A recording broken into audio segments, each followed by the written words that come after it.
It was a chilly October evening when a group of urban explorers, led by the adventurous and charismatic Sarah, ventured into the depths of the forest to find the long-abandoned St. Agnes Asylum.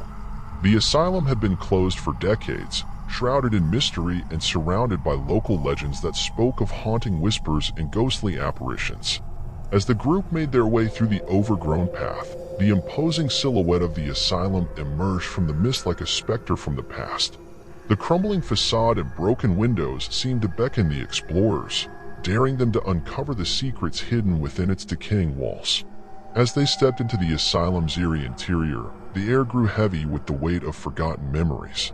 The walls were adorned with peeling paint and the remnants of twisted metal beds, evoking a sense of despair and suffering that seemed to seep into the very bones of the building. As they delved deeper into the asylum, the group began to experience strange phenomena. Unseen hands seemed to tug at their clothing, and chilling whispers echoed through the hallways, sending shivers down their spines. Despite the growing unease, Sarah urged her companions to press on, determined to uncover the truth behind the asylum's closure. In a forgotten corner of the asylum, they stumbled upon a room unlike any other. The walls were adorned with disturbing scribbles and crude drawings, depicting twisted figures and anguished faces. As they pored over the macabre artwork, a sudden sound caused them to whirl around in terror. Before them stood the ghostly apparition of a young girl, her eyes hollow and filled with an otherworldly sorrow. She beckoned to them, her voice a mournful whisper that seemed to reverberate within their very souls. Frozen with fear, the group watched as the girl led them to a hidden chamber concealed behind a crumbling wall. In the chamber, they discovered a trove of old documents and journals that revealed the horrifying truth behind the asylum's closure. Decades ago, the asylum had been home to a notorious doctor who conducted cruel and inhumane experiments on the patients, driving many to madness and despair. The authorities had shuttered the asylum in the wake of public outrage, but the tormented souls of the doctor's victims lingered within its walls, trapped in an eternal cycle of suffering and anguish. As the group attempted to leave the asylum, they found themselves ensnared in a nightmarish labyrinth, the walls shifting and distorting around them like the maddened whispers of the asylum's tortured spirits. Panic gripped their hearts as they struggled to find an exit, their path obstructed by apparitions and phantoms that seemed to materialize from the very fabric of the building itself. Just as hope began to wane, Sarah stumbled upon a hidden passage that led them to the asylum's long-forgotten catacombs. With each step, the air grew colder and the darkness more oppressive, until they reached a chamber bathed in an otherworldly glow. There, they found a shrine erected by the tormented souls, a desperate plea for release from their eternal torment. Summoning all of their courage, Sarah and her companions performed a solemn ritual, offering prayers for the restless spirits and beseeching them to find peace. As they completed the ritual, a palpable sense of tranquility descended upon the chamber, and the haunting whispers that had plagued them fell silent. As they emerged from the catacombs, the asylum stood silent and still, the weight of its tragic history hanging heavy in the air. The group made their way back to the outside world, forever changed by their harrowing encounter with the spirits of St. Agnes Asylum. In the days that followed, they returned to the asylum with a team of historians and paranormal investigators, determined to shed light on the dark legacy that had been concealed for so long. Their findings captivated the world, sparking widespread interest and prompting calls for the preservation of the asylum as a somber reminder of the horrors that had transpired within its walls. And though the asylum's haunting whispers had fallen silent, the memory of their chilling encounter would forever linger in the hearts and minds of those who had dared to uncover the haunting truth behind its closure. In the wake of their chilling experience at St. Agnes Asylum, the group found themselves plagued by restless nights and haunting dreams.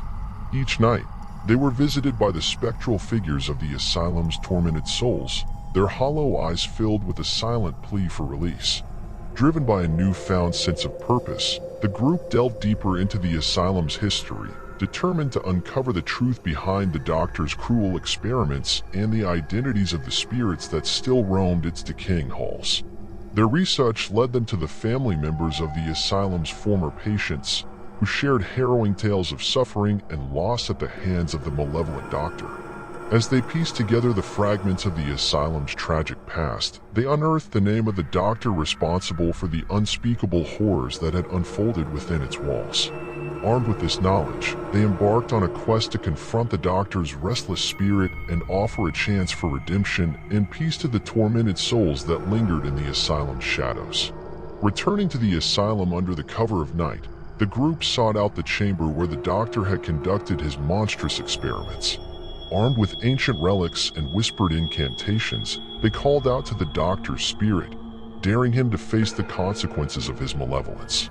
As the air grew heavy with anticipation, the doctor's spectral form materialized before them, his eyes filled with a mix of fury and despair. With unwavering resolve, the group confronted the doctor, compelling him to bear witness to the suffering he had inflicted and to answer for his crimes against the innocent. In a tumultuous exchange, the doctor's spirit was consumed by guilt and remorse, his visage contorted with the weight of his malevolent deeds. As the group implored him to seek redemption and offer solace to the souls he had wronged, a profound transformation swept through the chamber, and the doctor's spectral form dissolved into a radiant, ethereal light. In the wake of the doctor's ethereal transcendence, a profound sense of peace descended upon the asylum, and the tormented souls that had endured decades of suffering found release from their anguished existence. The echoes of their haunting whispers were replaced by a serene silence, and the oppressive darkness that had enshrouded the asylum lifted like a heavy veil. The group emerged from the asylum, their hearts heavy with the weight of the past, yet uplifted by the profound sense of closure they had helped to achieve. The spirits of St. Agnes Asylum had found peace at last, and the legacy of suffering and despair that had plagued the asylum for so long had been transformed into a beacon of hope and redemption. In the years that followed, the asylum underwent a remarkable transformation. No longer a place of fear and despair, it became a symbol of resilience and renewal, a testament to the enduring power of compassion and the possibility of redemption. The group's efforts to shed light on the asylum's dark legacy led to the establishment of a memorial dedicated to the souls that had suffered within its walls, ensuring that their memory would never be forgotten. The haunting whispers that had once pervaded the asylum were replaced by stories of courage and compassion, inspiring others to confront the shadows of the past and seek healing for the wounds that lingered in the realm of the forgotten. St. Agnes Asylum became a place of pilgrimage for those who sought to honor the memory of the lost souls and to bear witness to the transformative power of redemption. And though the group had embarked on their journey as mere urban explorers, they emerged as champions of the forgotten, their legacy forever intertwined with the enduring spirit of St. Agnes Asylum and the souls that had found peace within its hallowed halls.